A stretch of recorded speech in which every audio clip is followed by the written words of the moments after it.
আসসালামু আলাইকুম, সবাই কেমন আছেন? আমি গরুর মাংস রান্না করতে গেলে এমন শক্ত হয়, মানে টাইনার ছিঁড়তে পারি না। তো এর জন্য আমি গরম পানি দিয়েছি, আজকে গরম পানি দিব। আর আমি মাংসগুলো সুন্দর করে ধুয়ে নিয়েছি, আর আমি পেঁয়াজটাও কেটে নিয়েছি। এখন আমি রান্না স্টার্ট করব, দেখতে থাকুন। তো আমি কড়াইটা এখন দিয়ে দিচ্ছি। তো কড়াইটা গরম হয়ে গেছে, আমি প্রথমে একটু তেল দিয়ে নিলাম। তো তেলটা গরম হয়ে গেছে, আমি গরম মশলা দিয়ে দিলাম। তো গরম মশলা গরম তেলে গরম হয়ে গেছে, আমি এখন পেঁয়াজগুলো দিয়ে দিলাম। এখন এটা ভালোভাবে ভাজা ভাজা করব। তো পেঁয়াজটা ভাজা ভাজা হয়ে গেছে, আমি একটু লবণ দিয়ে দিলাম। তো আমি একটু আদা রসুন বাটা দিয়ে দিলাম। এখন একটু ভালোভাবে এটার সাথে একটু নেড়ে নিলাম। এখন দিয়ে দেব একটু পানি। তো এখন দিয়ে দিলাম মরিচের গুঁড়া, আর এটা হচ্ছে হলুদের গুঁড়া। এখন ভালোভাবে কষিয়ে নিব। তো পেঁয়াজটা কষানো হয়ে গেছে, এখন আমি মাংসগুলা দিয়ে দিলাম। তো আমি এখন একটু টক দই দিয়ে দিব, মাংসটা নরম হওয়ার জন্য এটা দিয়ে দিলাম।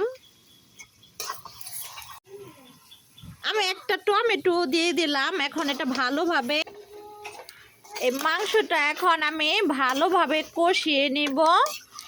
এটাকে ঢেকে দিব।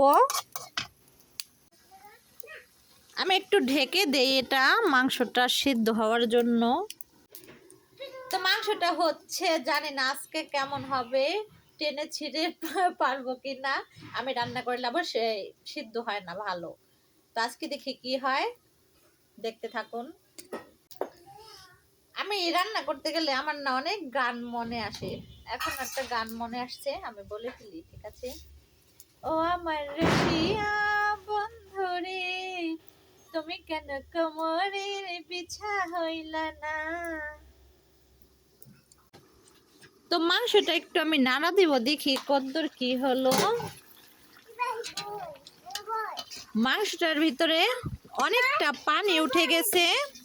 এই পানিটা ভালোভাবে শুকিয়ে গেলে তারপরে আবার পানি দিব।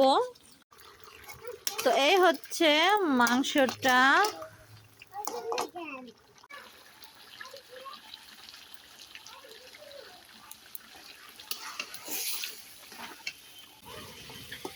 এখন কষানোটা সুন্দরভাবে হয়ে গেছে, দেখতে তো খুবই সুন্দর দেখা যাচ্ছে। আমি এখন পরিমাণ মতো একটু পানি দিয়ে দিই।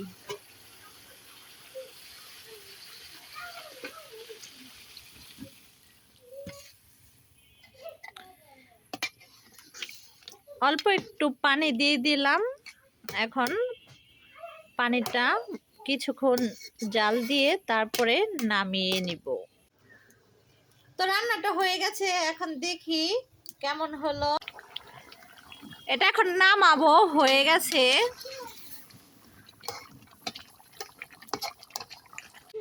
এ হচ্ছে রান্নাটা হয়ে গেছে, দেখতে তো খুব সুন্দরই দেখা যাচ্ছে।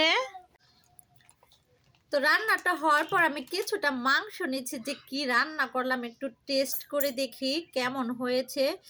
মাংসটা অনেক গরম, একটু খেয়ে দেখবো কেমন হলো। আমি আবার লোভ সামলায় রাখতে পারতেছি না। আসলে কষানো মাংস কিন্তু খুবই মজা। কারো খেতে মনে চাইলে কমেন্টে জানান।